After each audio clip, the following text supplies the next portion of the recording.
Good morning or good afternoon to those of you on the East Coast. I'm Ken Liu, Director of the Christian Legal Aid Program at the Christian Legal Society.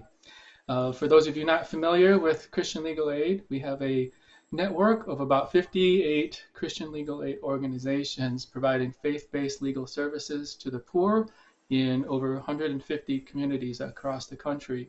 If you would like to learn more about Christian legal aid, I'd love to tell you more about it. Feel free to contact me anytime at kliu@clsnet.org. We're very pleased to have this morning with us for the second time Professor Peter Robinson from the Pepperdine University Law School. Professor Robinson directs the dispute resolution program at the school has done that for several decades, and he has recently completed the book called Apology, Forgiveness, and Reconciliation for Good Attorneys and Other Peacemakers, that's based on his course. Many of you heard Professor Robinson's first talk on apologies. If you didn't, but you want to, there is a link to the recording of that talk on the announcement page for this webinar on the Christian Legal Aid website. If we could start off with a quick word of prayer, let's all bow our heads. Heavenly Father, we thank you for your goodness and mercy, and we thank you, Lord, that you are with us even in this global pandemic. Lord, may you teach us continually how to serve you better, and may you teach us today through Professor Peter Robinson's talk. Let your Holy Spirit be upon him, guiding us as you teach us through him about the power of forgiveness. Amen. So when I first read Professor Robinson's book on apologies and forgiveness, I had no idea that there was so much nuance to apologies and forgiveness, and just how powerful it really is, not only in the personal relationship aspect, but really in being able to resolve the dispute, which obviously is very helpful for us lawyers who are dealing with clients in dispute. So very excited for Professor Robinson to share with us part two, kind of the counterpart to the apologies talk. A quick note, if you have any questions, feel free to ask through the Q&A button at the bottom of your screen, and we will either address it right away or we will leave some time at the end of the talk as well. Thank you very much for joining us, and thank you, Peter Robinson. Thank you, Ken. And really my hat off and my heart of appreciation for those of you who are leading Christian legal aid programs. I'm humbled and inspired and grateful for what you do, and pray that my area of investigation and interest will be supportive of what you're doing on a daily basis. That has been my target. That's been my goal, to create something that is useful to people who are in the field, working with people who have come to a lawyer and have asked for help. So here we go. When we think about the power of the title is the power of forgiveness, and as we think about that, that just thought about a way to frame that for lawyers who are working, especially in Christian legal aid or in any Christian, if they're overt about being a follower of Christ, and now we're going to talk about forgiveness. How do these connect in? And there's a number of explicit scriptures we'll look at later. But to begin with, as an overarching theme, I just wanted to look at Jesus' response to when he was asked, "What is the greatest commandment?" And he said in Matthew 22, verses 37 through 40, says to love the Lord your God with all your heart, with all your soul, and with all your mind. And the second is to love your neighbor as yourself. And as this material unfolds, I hope you'll see how, at least in my mind, I think that forgiveness is a path to loving yourself, others, and God. And that if we haven't learned forgiveness, then that becomes a barrier. So let's jump in and take a look at how I get to that conclusion here. All right, what is forgiveness? Is the first question, and we just think about that from the most basic of foundations here. Is it a process or is it an event? I know some people who say, last night I forgave you. Well, I know other people who I've heard them say, I want to forgive you, but I'm not ready yet. So is it a process or is it an event? Is it a decision? Is this something that we decide in our head? It's a rational conclusion that we come to, and it's a matter of our mind making, steering the ship? Or is it a feeling? Is it driven from a sense of compassion and love? And then we have the sense of decision or feeling. Is it unilateral? Can I forgive even if the other person has died or has never apologized? Or I've heard some people say, I'll only forgive, but it's dependent on an apology. If the other person doesn't apologize, I don't forgive. So here we have a mixture of questions that are just probing, and I'll let you know, a lot of what I'm going to do is ask questions and leave many of them unanswered. Because to me, the mystery of forgiveness is that people do it different ways. And for some people, depending on their personality, depending on how they live their lives, for some people, it is more of a feeling than a decision. And vice versa, right? For some people, it's a process. For other people, it's an event. So I just want to lay this out so that we who are navigating our own lives, but also as lawyers with people who've come to us for help, helping them navigate their lives, that we have a roadmap that I hope gives permission for people to do it in the way that works for them. So, so there's a beginning question of, what is forgiveness? The next question I want to ask is, what are the elements of forgiveness? When I talk about elements, I've come up with three different possible measures of forgiveness. And the first one asks the question of animus. Does forgiveness, if I make a continuum between 1 and 10 on animus, does forgiveness mean that I used to wish them harm and now I wish them well? Or can we also hit intermediate spots?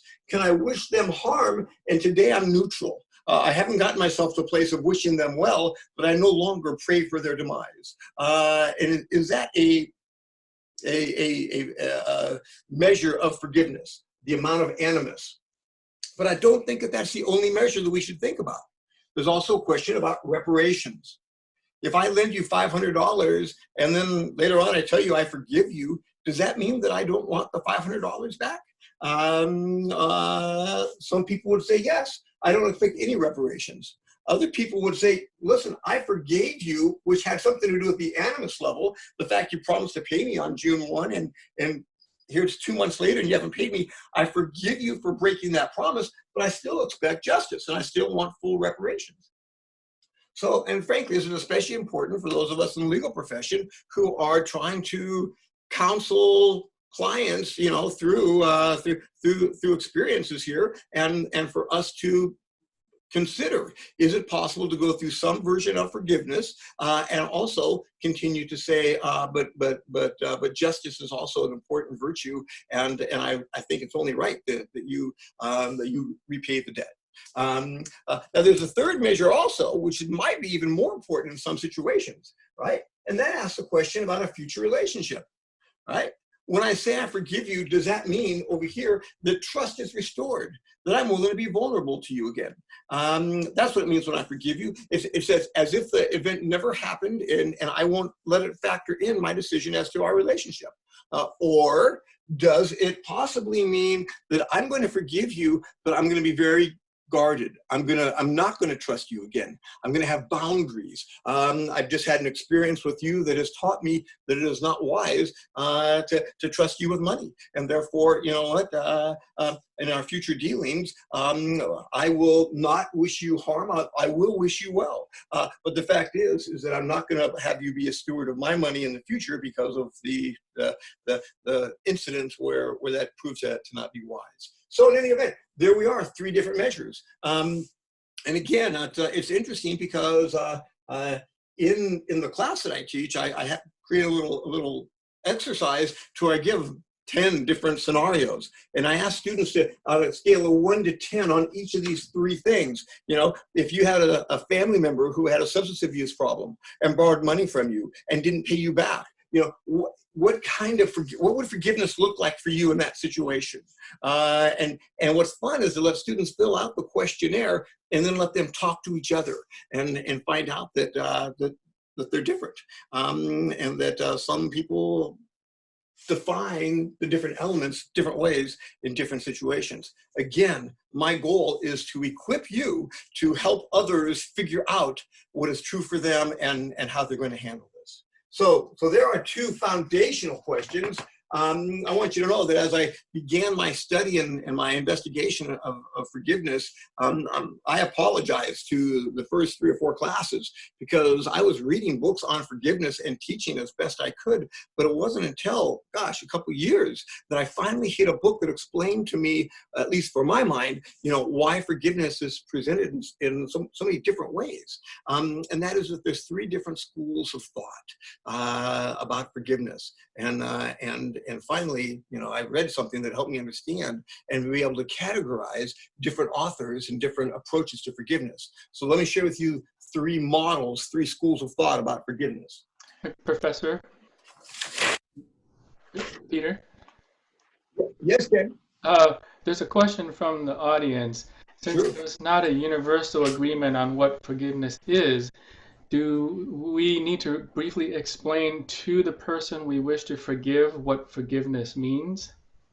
Well, in fact, I'm not even, in some models, we don't, it's not even, the other person isn't even involved. It's something that a person who forgives doesn't necessarily even do it for, doesn't do it. The other person may even be unaware of it, or they may have died. So for example, if you had a troubled childhood and you're frustrated with your parents in ways that they didn't parent as well as they should have, right? Your parent may have already died. So the idea of having a forgiveness experience is something that's unrelated to the person. But the more we move into that future relationship situation, and if you're going to continue to have a relationship with the person that you're forgiving, and you want to explain to them, what it means and what it doesn't mean, I think that would be very wise to kind of say, I want to let you know that I've decided to forgive you. And again, the word is so large, and what it means. Does that mean that the debt is forgiven? Does that mean that I trust you again? For you to have the language to be able to explain what this forgiveness means in this situation for that person, I think would be very appropriate and very helpful. Great question. So let me get started and walk you through 3 models here. The first one is called therapeutic forgiveness. Therapeutic forgiveness, Fred Luskin is a psychologist. He's the director of the Stanford Forgiveness Project. One of his books is Forgive for Good. And he describes forgiveness. And he describes it as a choice to hurt and suffer less. So the victim makes a choice. Notice that that's a rational process. It's not an emotional one. A choice to hurt and suffer less. But the goal is that the victim is to accomplish the victim's happiness and peace. This is a self-help. This is a self-healing kind of thing.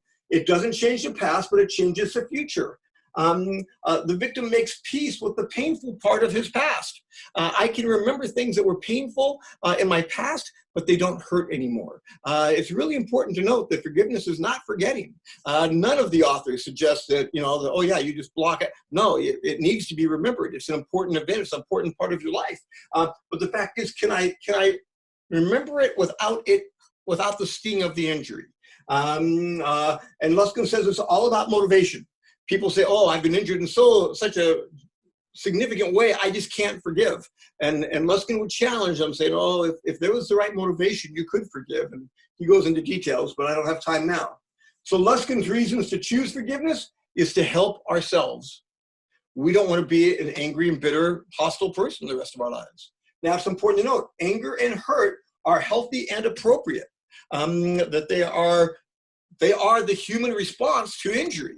An unfair injury, ought to bring out a certain anger and hurt. But Luskin says, but they don't improve with age.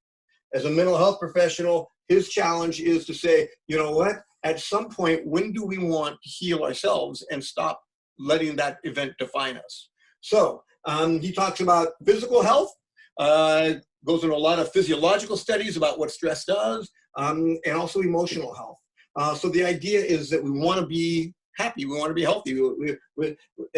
and frankly, this whole model of forgiveness is largely driven by a sense of, you know what, I don't want to be broken. I want to be whole. So there's a model that is all about, you know what, do this for yourself. I present that one first because I think, frankly, that's the easiest sell. If you're talking to a person who's injured, you know, and I'm not sure you ever want to bring up the F word, the forgiveness word. Again, it's so mysterious and it's so large that might conjure, you know, who knows what meaning they're attributing to that term. But for you to encourage people to heal for their own well-being as compared to continuing to live a wounded life because of the unfairness that they experienced is, I think, appealing to their own self-interest, which to me is the easiest approach. Now I want to let you know there's the two other approaches. The second one is called relational forgiveness. This is a model of forgiveness. David Augsburger's writings, I think, are significantly in this category. And forgiveness must be to restore the relationship. Must be to, so now I'm not forgiving for my well-being. I'm forgiving because it's my mother, or my brother, or my business partner, or my spouse, and the relationship is giant, and it's the relationship that I want to heal. So in this model, forgiveness and reconciliation get blurred together. In the other model, they don't, do they? But in this one here, you know, we're trying to restore the relationship. That is the idea of forgiveness. How can we reestablish unity and fellowship? I want you to know, in Augsburg's writing, he emphasizes he calls it one way or one up forgiveness, which is interesting to me because his explanation that, you know what, the idea of I forgiving you is already a troubling foundation. The example he gives is a husband who's been unfaithful in his marriage. He would like to see the marriage continue. He turns to his wife and says, you know what, will you forgive me? And the wife says no. And he assumes that means the marriage is over, and he's saddened.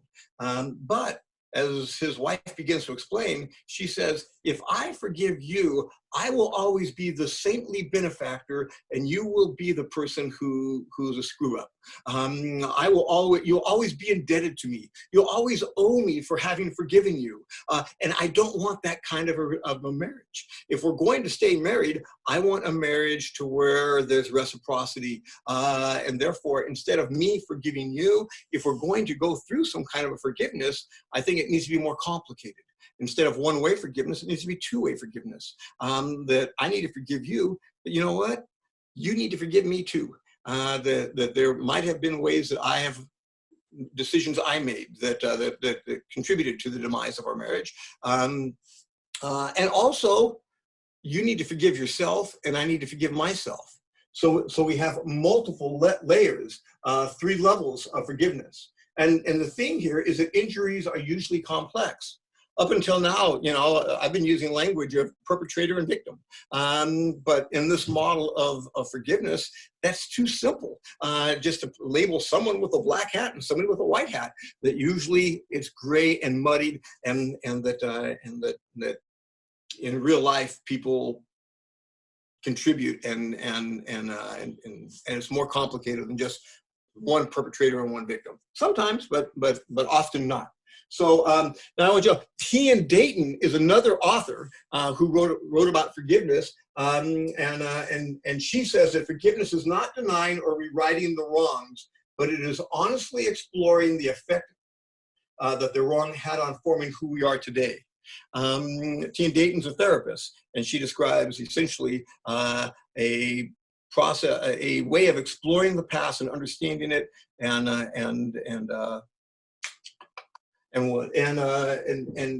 again, the whole idea is to restore relationships. So that's why I put her under relational forgiveness. Now, I hope it will be no surprise to people here that there's also redemptive forgiveness. And here's a model of forgiveness that says, you know what? Forgiveness is about reconciling with God. It's conform to a value system. I have many students at Pepperdine who say, Professor Robinson, I don't have a sacred text. I'm not a part of any organized religion, but I still have a value system that I believe that I should forgive people. So the idea here is to be true to yourself and to your convictions. Might be your religious beliefs, it might be others, but the fact is, here at the Christian Legal Society, we can easily make reference to Scripture as a sacred text, and to say, you know what, the reason I'm forgiving here has to do with my relationship with God. That's what's driving this decision and this experience.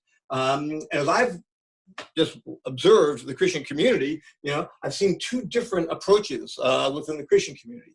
One of them is to live a regenerated life. It's the person says, I'm forgiving you because God changed my heart from hate to love. That even when you took advantage of me in some way, you know what, I have a love for you that is unexplainable. It's really just the fact that God, healed my heart and made me a new person, and one that is even able to love people who have taken advantage of him. So there you have this idea that my heart has been changed. That to me is more of a feelings approach towards driving the decision for forgiveness. But I know other people in the Christian community that say, you know what, I'm going to forgive as an act of obedience. That I'm instructed, the Lord's Prayer, when I pray the Lord's Prayer, I actually ask God to forgive me as I forgive others. And if I'm going to have any integrity with that, that puts me in a place where I need to, I must forgive others. And as a matter of obedience to the commands that Jesus gave, I will forgive because of that. So now, again, to me, that is an act of the mind, not a feeling. It's a decision in the head that this is how I'm going to live my life, and I will forgive. For those of you who are familiar with it, there's a pretty famous prayer or poem called the Do It Anyway poem. If I have time, I'll read it at the end. But it was on the wall of the convent at Mother Teresa's orphanage in Calcutta. And essentially what it says is to forgive and to be loving and generous and kind, even when other people don't deserve it, because in the end, it's between you and God. It was never between you and them anyway. So here's the idea of the audience of one, and that you're living your life to say, you know what, I'm accountable to God for this decision, and God has told me that he wants me as his followers to forgive. That's why I'm going to do this. I don't feel it at all, but I'm going to make the decision and trust the feelings will follow, I guess is often a summarization of that approach. So if those are the three models, we end up with a forgiveness Venn diagram. We step back and think about our own lives and the people that we give counsel to. You know what? Why might they forgive? It might be combinations of these things. Maybe all three of these things are operable in a given situation. Maybe it's largely based on a person's belief system and their commitment to live that out. Peter, could you move your camera up a little bit? Surely. Thank you, Ken. Great. Yeah. So maybe it's all about the fact that, you know what, that I know how miserable I am and how much energy it's taking for me to hold this grudge, and I want to let it go. I want to define my life in positive terms, not in negative terms. And so therefore, here we are, some combination of these things, and it might be any two, or it might be all three, and for us to realize that these are concepts to understand the mystery of forgiveness, and at least I am not ideologically, exclusive to that people have to do it a certain way, as much as I'm trying to understand the variety of ways people get there, and to be in a position to understand myself and to coach others. So now let's get into the nuts and bolts about how to do forgiveness in each of these models. They're going to be very different because the whole models are different, and the techniques. And part of what I'm trying to do, folks, with this is I'm trying to map my own mind. When something happens to me, something unfair, I'll get angry. I'll get defensive. I'll be, and the question is, how do I get from that place in my mind to the place of saying, you know what, I'm gonna let it go.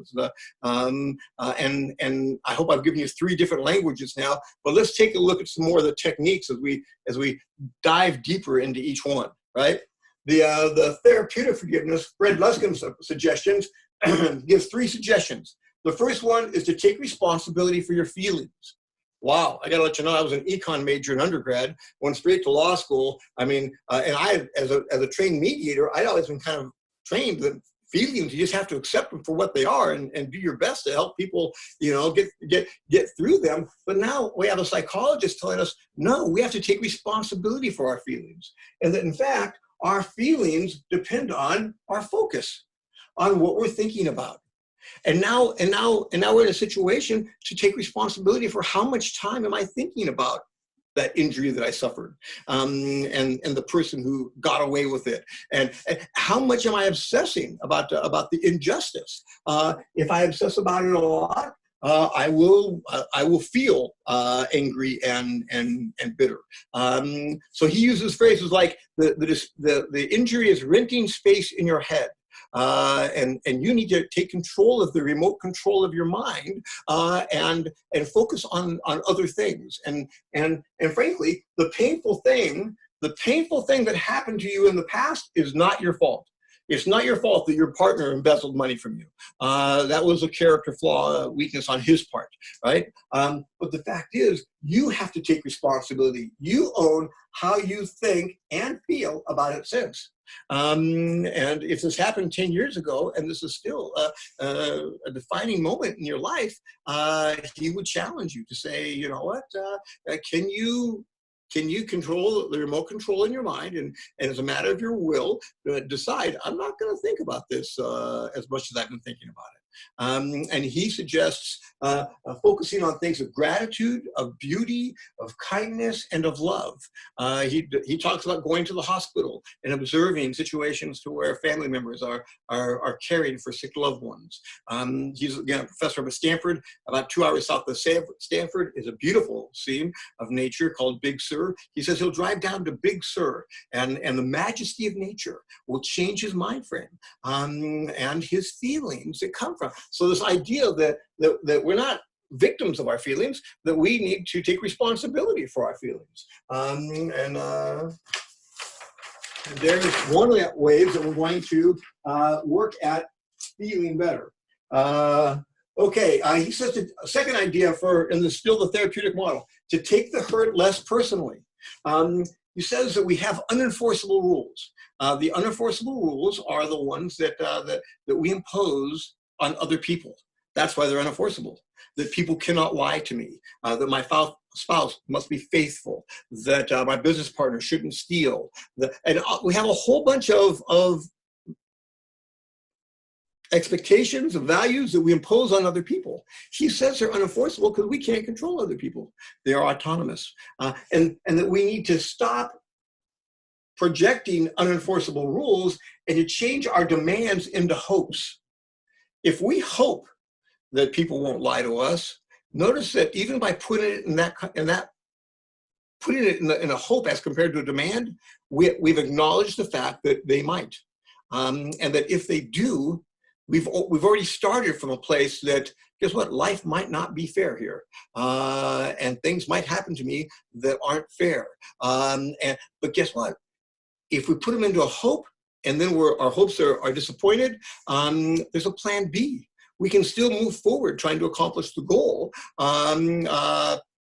But if we put them in the form of a demand and then we're violated, there is no plan B. But we put all our eggs in that basket. This person failed me in some way, and I'm devastated.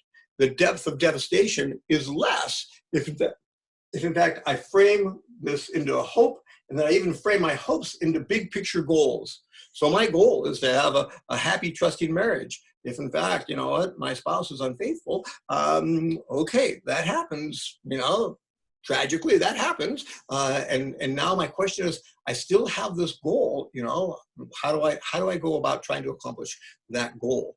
Okay, so here's the say, take your hurt less personally. But his third concept is to create a hero story, not a victim story.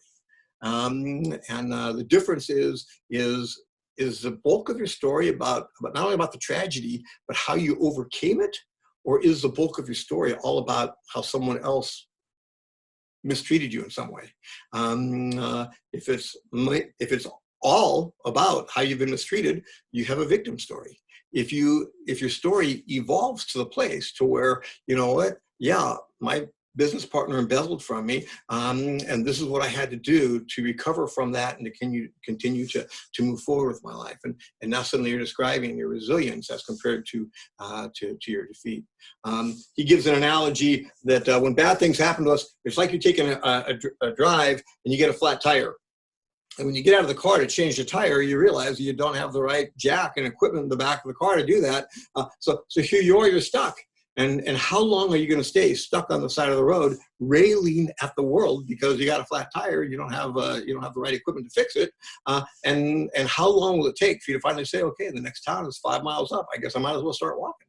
And there's a picture of the decision to say, you know what, let me overcome this. Let me be a survivor. Let me be a hero as compared to being a victim. So that's all from the psychological world of therapeutic forgiveness. Now, there's another whole way, the pathway through our minds, if we talk about relational forgiveness. Don't forget, his theme is that conflicts are more complicated, right? So ways to complicate the victim story, right? One, we can expand the time frame. The perpetrator's history, his childhood, what happened to her while she was driving to the meeting before she walked in the room. My own history. You know what?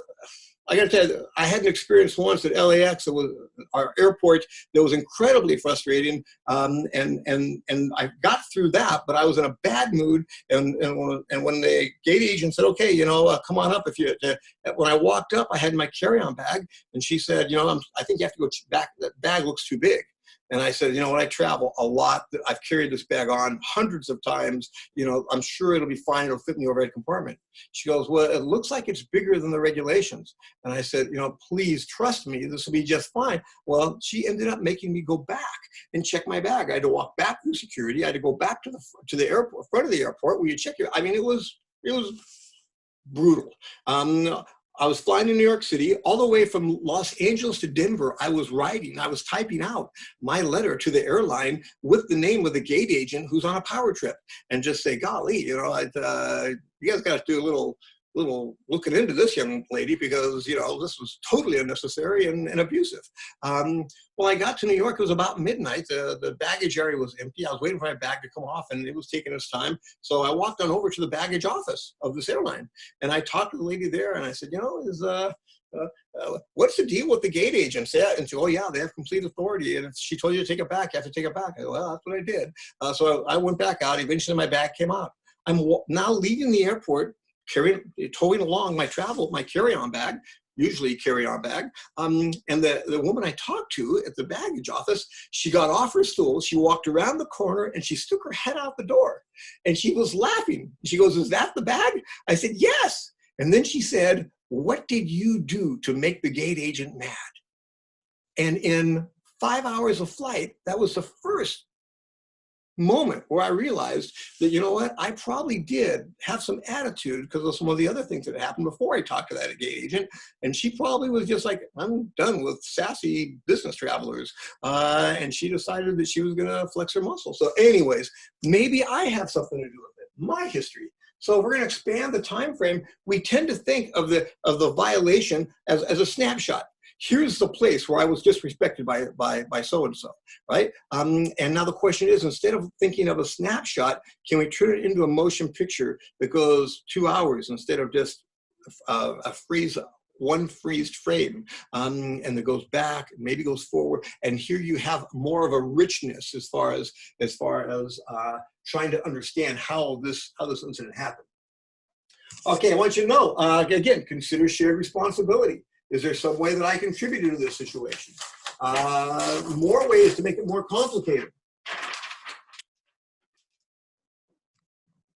You can see your perpetrator as hurting you because of their history. Okay, we talked a little about that, what happened to them before their childhood, etc. Maybe their needs, maybe their frailty. Instead of seeing them as a bully, we realize that this person is vulnerable and is frail, and the reason that did what they did was because they're needy, and that might bring a different reaction from us as compared to if we just package them as a bully, and also because of their environment, the system that they're in, right? Their allies, the culture, the people who knew about it and should have stopped it, right? Or the people who should have known about it and didn't, the people who were in supervision. So I think of hazing incidences at universities, in the military, on sports teams. There's all kinds of situations to where, the veterans take advantage of the younger players. And it's a culture. And you say, why did he do that to me? Well, you know what? He's not a lone actor. He's in an environment that has created that this is a tradition that we make it hard on newbies. And so here we are, we're looking at this and needing to maybe expand to realize that, the person who did such and such is operating in an environment, right? Maybe we can have compassion for the pain of being a perpetrator and to realize the guilt, the shame, the embarrassment that perpetrators carry with them, assuming they have a conscience. And then lastly, even if your hands are completely clean, remember times when you've needed forgiveness for sins of omission and commission. Not only forgiveness for things that you've done, but things that you might have, should have done, and you didn't do. So those are all ways to make it more complicated. I want you to know on the walls of one of the Holocaust museums is a phrase that says, never be a perpetrator, never be a victim, never be a bystander. So the idea of taking responsibility for your whole community and seeing things that maybe you should stand up against. Okay, now how to do redemptive forgiveness. And again, as a Christian Legal Society group, I'm guessing that this will be most familiar to us. Ask God to soften our hearts, right? Remember how God forgives you and think about the debt of the unmerciful servant described in Matthew 18:21, right? Untold fortune of that was forgiven the unmerciful servant, and the magnitude of the debt that God has forgiven me might soften my heart. Don't forget, we're either going to work on the heart or the head, the emotions or the ration. And this one's, I'm appealing to how can I get my feelings? How can I manipulate myself? And I can focus on the magnitude of the debt of the unmerciful servant, of what I've been forgiven of. And can't I show a little grace here, Pete? Also, I can ask God to soften my heart, to release judgment and justice from my heart. That Scripture says, "Vengeance is mine, saith the Lord." Romans 12:19 is one of the places in the New Testament where he repeats that from the Old Testament, and that God didn't make me king, didn't make me judge, and here we have a situation that says, you know what? Don't be judgmental. That you forgive, and we'll trust that God will work this out. All right, humble yourself and remember that you are not qualified to judge. And I think what David told Saul in 1 Samuel 24:12, may the Lord judge between you and me, and to realize that we are finite and that we are not qualified to do a good job judging. Okay, and the last one is hate the sin, but love the sinner. So we have hate the sin, there's justice, but love the sinner. There's mercy. And I think of Micah 6:8, or what does the Lord require of you, but to do justice, to love mercy. And can we do both those things simultaneously? And of course, to walk humbly with our God. Okay, so there's how to do redemptive forgiveness from a heart perspective. What about from a head perspective? What about from a decision-making perspective, right? Ask God to strengthen your faith, your convictions, even when it goes against your human nature. And God will forgive you in the same way you forgive others. Here's the Lord's Prayer, Matthew 6:14. I mentioned that already. And if we think about that and really think, do I want to be judged by the same standard that I'm judging others? That might cause us to be more forgiving from a rational perspective. All right. Remember that God's love is demonstrated when we forgive our enemies. That is a place where we are showing things that are not normally human. And now we have the Sermon on the Mount, Matthew 5:43. And then also, if you love me, you will obey my commands. Jesus commanded us to love our enemies and to forgive each other. And if you love me, you will obey me. Jesus said this the night before he died, John chapter 14, and he said it 4 different times, verse 15, 21, 23, and 24. That we say, oh, I love Jesus, I love God. Well, okay, are we obeying him? And Jesus wanted to make a point here that if you're not obeying me, let's be a little more real about what your love looks like. Okay, now the question is advising others to forgive. We've laid a foundation about forgiveness as far as, I hope, managing our own lives, but what about counseling others? And why is it hard to encourage other people to forgive? Well, because they're the victim. They've already gotten a bad deal. Someone has injured them unjustly. And by the way, when I think of advisors, when I think of attorneys, I tend to think that these are plaintiff's attorneys because they're trying to help a person become whole. They've been the victim of negligence or some other injury, and now the people who are, so the fact is, it's the plaintiffs that I think are usually in the place of needing to struggle with forgiveness. But I want you to, I've had a number of defense lawyers go through my class and say, Robinson, you got to know the defendants also need to forgive because they feel violated because they were sued. And of course, they feel they were sued unjustly. And so in any event, here's a person who feels like they are a victim of injustice. And now we're about to put the burden, the responsibility for healing emotionally on them. It's like, golly, but he hasn't even apologized. It doesn't matter. All right. Another reason it's hard, am I projecting my values? You may be a forgiveness zealot. Your religious beliefs and other belief systems that you have, you may be all in on forgiveness. But all the literature says, boy, I gotta tell you, you have to leave room for people to choose their values. And you might, help them, encourage them about forgiveness. But as we think about encouraging others to forgive, we have to leave room for their autonomy. So, and then also the whole idea of respecting the anger, the grieving process. That if anger and some people have actually described, T.N. Dayton describes grieving as a part of the forgiveness process, and there's a certain sense to where we are grieving.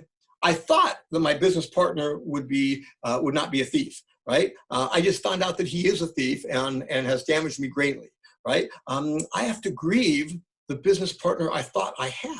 And go through a process. And again, there's an emotional journey that is pretty well documented as far as stages of grief. And maybe those stages, there's a parallel between those stages in grief and those stages in forgiveness. And as we step back and look at, as I encourage another person to forgive, you know what? Anger is a healthy response to injustice, but it doesn't improve with age. And the question is timing. When is enough time to begin to challenge a person to think about how long they want to be a victim? All right. Another way to think about this, advising others, is to help people see their alternatives. Forgiveness is one path, but it's kind of like, well, what are the other paths? Because right now, I'm not excited at all about forgiving, right? Well, when we've been the victim of an unfair injury, right? I propose to you that we could try to get revenge. We'll look at that. There's good and bad about that. Or we could just say, I'm not going to get revenge because I know that might be, I might end up in jail or something. So instead, I'm just going to sulk. I'm just going to be dour. I'll just be broken and just live with this feeling. Or I might forgive. There is a fourth one. I could say you could try amnesia. Can I just try to block this out and forget it and move on with my life? And those are kind of our 4 possibilities here. And as you're talking with others about, okay, here you are, you've suffered some kind of serious loss enough that you've come to see a lawyer.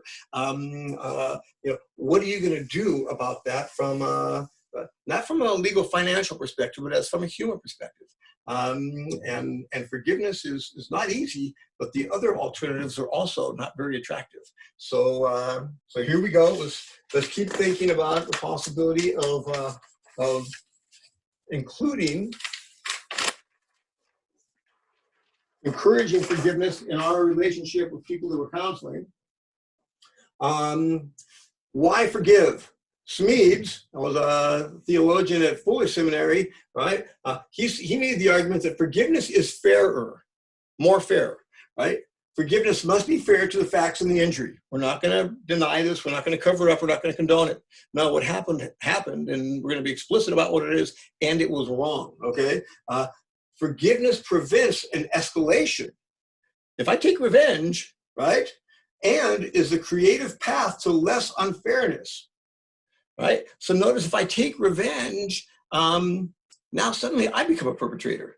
You were the first perpetrator. You disrespected me in some way. Now I've disrespected you right back. And now we're both perpetrators. And the escalation cycle it's game on. And the problem is that when I take my revenge, I might not get it exactly right. I might impose a little more injustice than what you imposed on me.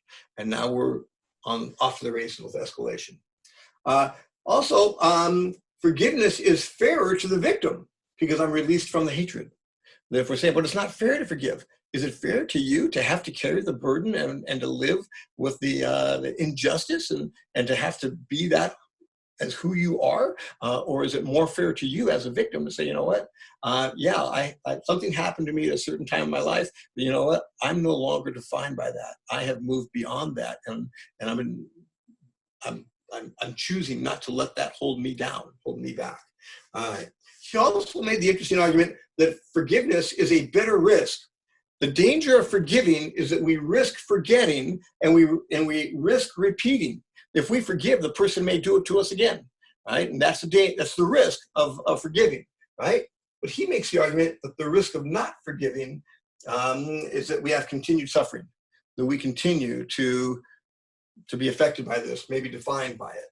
So as we're thinking about all this, Peter, what about an audience question? Okay, good. What do you got? Is forgiveness dependent on someone's repentance and confession? How can I forgive if the offender never apologizes to me? Correct, yeah. Well, and again, in the therapeutic model, one whole reason we forgive is because of the person I want to be. I want to be a loving, happy, generous, kind person. I don't want to be a person who's negative and bitter and can't get over some tragedy.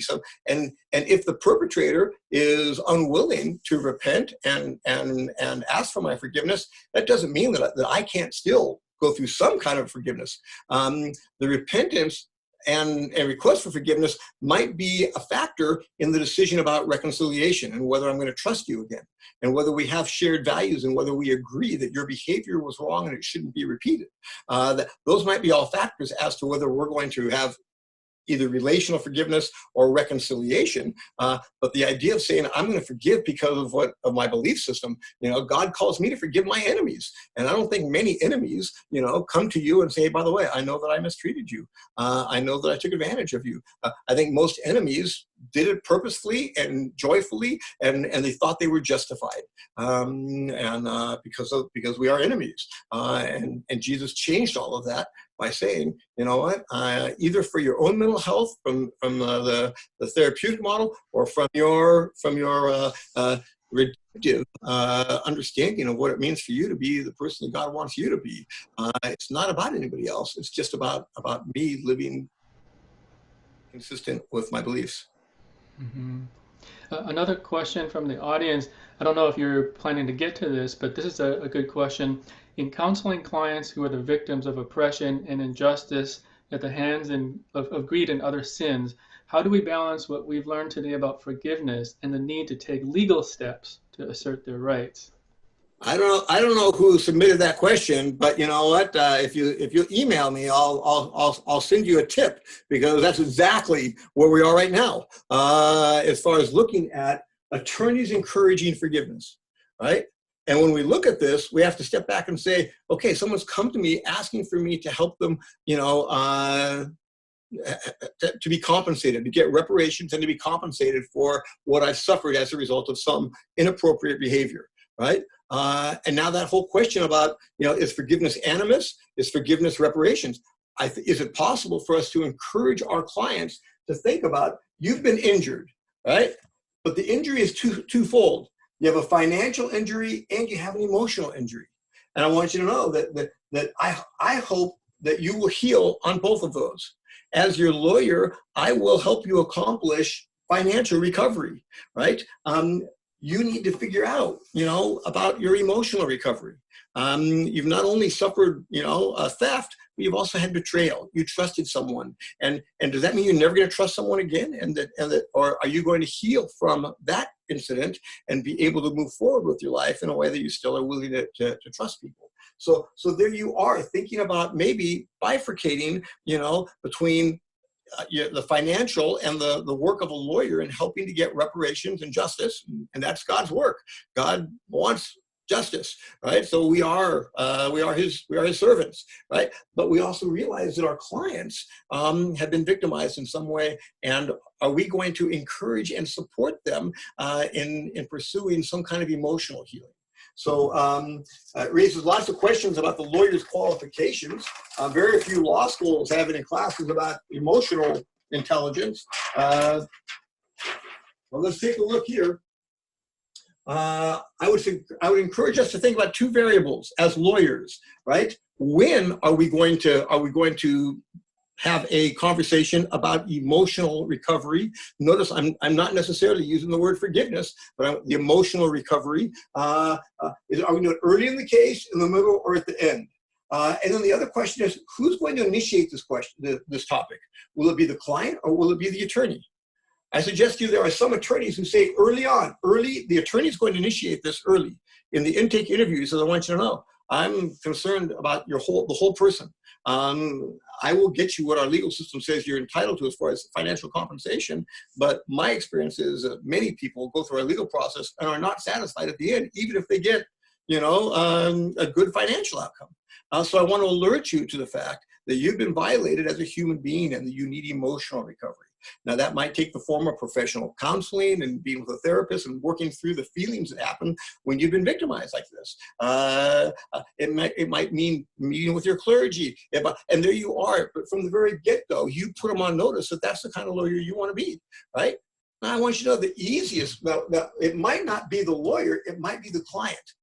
Maybe in the very beginning, the client says, you know what, I am so angry. I want to, and you hear all of this passion flowing out of the person who's been victimized. And for you to say, I want to let you know, I'm hearing you want your pound of flesh, right? And as far as finances, I can do that.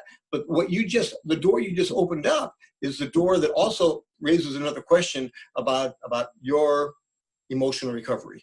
All right. So I want you to know the easiest time to do this is probably at the end, at the exit interview. The case has been settled. A person's got their check. They thank you for representing them so well. And now at the very end, either the lawyer might bring it up and say, John, I want to let you know this was a very good outcome. I'm happy for it. But you know what? You cannot have gone through what you've gone through without having, a lot of hurt inside you. And between you and me, I hope that there will come a time, it may not be today, but there will come a time when you will be able to realize you're no longer angry and bitter about being discriminated against or sexually harassed or something, and that you've recovered and you've moved forward, and that as a person, I'm your lawyer, but I can't help but after seeing many people with your kind of injury, I know how some of them 10 years later are still angry and bitter, and how some of them move forward. And let me just encourage you to think through, and I'll have more specific ideas later. But I also wanted you to know, in the middle of the case, I've had some very good trial lawyers, lawyers who have, advertised that they have more than $100 million of verdicts and settlements. And they say, Peter, sometimes I talk to my client in the middle of the case, and I let them know that judges and juries and arbitrators, they tend to not like people who are angry and victims, and that I coach them to package themselves in a way to where they'll be more likable to a judge or a jury or an arbitrator. And in the middle, now notice this is probably the easiest because it's pure pragmatics. I'm encouraging you to do this so that we can get a better financial outcome, but I'm still finding a door to kind of say, hey, let me tell you, right now you're coming off as very angry, very broken, and I'm not sure that that's good for you, my friend. So let's take a look at one more, actually two more pages, and then we'll.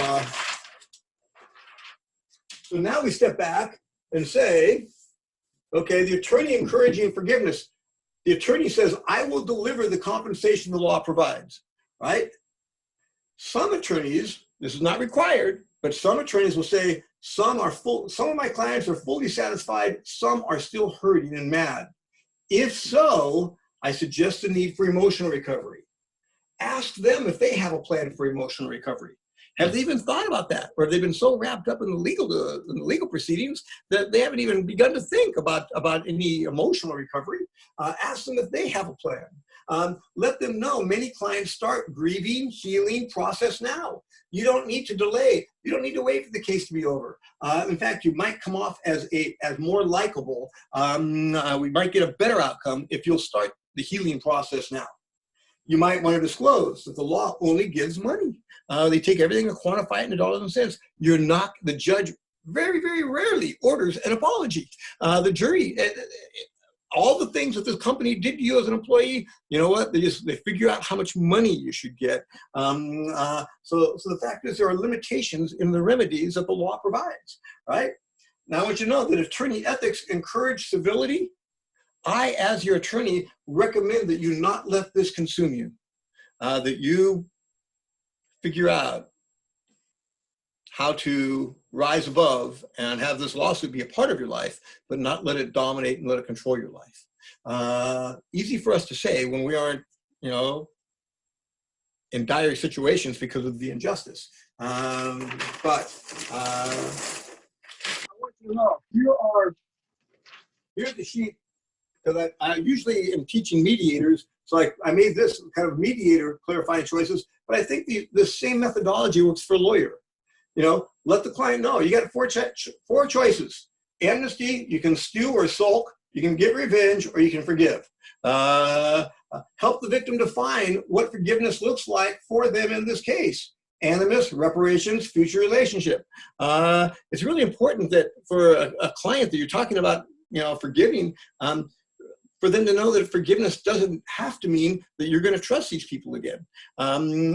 Maybe it's wise to create some boundaries. So there you are in a situation of making it complicated and letting them figure out, what they envision at this point in their life, right? And then give the victims options as to forgiveness models, therapeutic, relational, redemptive. And again, as I said, to me, often I find myself talking around forgiveness. That's why I like to try and dissect, what's going on in these different models, because if you say, let's talk about forgiveness, I think you might lose them right there. But if you talk about emotional recovery and you talk about doing it for your own mental health. Talk about it for being consistent with your convictions and to follow your belief system. If you are religious or not religious, but you want to be consistent with your belief system as you handle the situation. And maybe you do it because the other people involved in this, you need to have some kind of relationship with them going forward. That it would be tragic to see a family, between brothers have a feud for the rest of your lives. So there are some, I hope that responds to the question of, okay, but I'm a lawyer, and this person's come to me looking for justice, how does this fit with all of that? Those are some of my thoughts. I'd be happy for others of you to describe some of your approaches. And if you don't mind, I'll write them down and include them in my future presentations. We do have a few questions from the audience. If you're finished, I'd like to be respectful of people's times, and so I want to officially say thank you to everyone who's joined us for this wonderful webinar. But anyone who wants to stick around to continue to ask questions, I know Professor Robinson will be glad to stick around. So let me ask the first question I have here. In offering forgiveness to someone, is it a good idea to be explicit about why and what kind of forgiveness? For instance, should you let the perpetrator guess whether you are offering therapeutic or relational or redemptive, transactional forgiveness, or leave some ambiguity? Yeah, yeah. Well, and I think that that's depends on the relationship, depends on the character of the person that you're talking to. Some people might take offense if you say, "I'm forgiving you because of my religious beliefs," you know, and they say, "Oh, aren't you holier than thou?" And they'll feel that you're being self-righteous or something. Other people, it might be a profound witness, and that they'd say, "You know what, man? I knew that I messed up here, and for you to let me know that the reason I'm being forgiven is because you've experienced forgiveness from God through Jesus." You know, that might be very meaningful and very. It might be a reason for them to look deeply into your faith. So just like it said in Peter, right?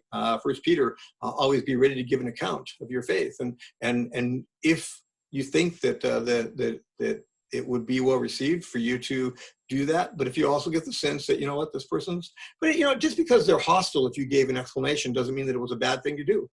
They need to go home and sleep on it and figure it out as they go. But to me, clarity about what you're doing and why, what it consists of and why you're doing it, what have you, I think that has the greatest opportunity for authentic communication. It begins with us needing to understand ourselves and the variety of feelings and motives and values that are going through our own. And if we can synthesize it into something that can be explained, you know, again, clearly, the closer the relationship, the more important it is to have authentic communication. So with your spouse, for you to explain as much as you can about yourself. Thanks. Here's another good question. Within the Christian community, we have an absolute model for forgiveness in that God's forgiveness requires our acknowledgement of our offense. And so, among Christians, we approach one another with that framework. What do we do when we approach others whose value systems are different than ours? So, for instance, within Islam, they may allow for an offense against an infidel to be viewed as a non offense or even as a good. So, how do we counsel clients where the parties are in different value systems? Right. Yeah. Right. And again, to me, this is the attractiveness of the models of forgiveness that are not interrelational, that the other person's irrelevant, either because I'm just trying to live according to my belief system, and Jesus calls me to forgive, and for me to. If I'm in a dispute with a person from another value system or no value system, and they do not apologize, they take no responsibility, and they are not going to forgive, that's not my business. All I can do is live my life. So either for my own mental health or to because of my commitment to honor God, for me to say, this is who I'm going to be. I don't think the other person, that is what was so freeing about the therapeutic model, that the other person is irrelevant. And suddenly it's just like, okay, who do I want to be? And it's also fascinating because, you know, when Jesus said, hey, you need to forgive, you know, was he knowing that you know what, this is the path to your healing, my friend? So that's my thought. That Yes, thank you. That's helpful. I have a question here from a law student. The question is, are you familiar with what parts of the model rules of professional responsibility are most applicable for an attorney who is trying to take the imperatives of their faith and apply them to their work as a legal counselor? Yeah, you know, I don't have my book in this room. In the book, I cite to them. There's a phrase that says that including practical, has a sentence that talks about considering extrajudicial, extra legal considerations like ethics and relationships in the legal in your legal advice. It is not a mandatory thing, but it's permissive. It says an attorney may consider, and then it lists 3 or 4 things like that. When giving legal advice. If that law student will email me at peter.robinson@pepperdine.edu, I will refer them to the explicit place in the rules of professional responsibility. Hi. Well, speaking of your book, I'd like to let everyone know that Professor Robinson has generously given us a few limited copies of his book to give away. So, for those of you who have stuck around to the end here, uh, you get a special bonus. If you email me with a request for a free copy of his book, I will be glad to send them to you first come, first serve. I don't know if we'll have enough to give to everyone who asked for one. But if you email me right now, my address is kliu@clsnet.org. It's kliu@clsnet.org, and I'll be glad to send you a copy, quantities permitted. Ken, but Yes. before we leave, I'll let you know that especially if you teach at a law school, or if you teach anywhere, I'll send a free copy of the book, which is designed to be an off-the-shelf empowerment, so that teachers at other schools, including law schools, can easily teach a similar course on apology, forgiveness, and reconciliation. So if Ken runs out and you teach a class, if you email either Ken or me, we'll get you a copy of that book. Wonderful. All right. Oh, somebody had a reply about the model rules of professional responsibility. There's a citation to 2.1. So Perfect. feel free to look that up. Okay, good. All right. Um, if there's no more questions, I want to say thank you so much, Professor Robinson. This is truly empowering, both I think in my personal life as well as an advocate and a counselor. So thank you very much for this. Thank you for all that you do in teaching so many law students and lawyers about how to go about, advising on apologies and forgiveness. All My right. pleasure, Ken. Thank you for the opportunity. God bless you all. God bless you what you do every day for the public. Lord knows that it's a calling, and I'm grateful. Thank you, everyone, for listening in. God bless you all.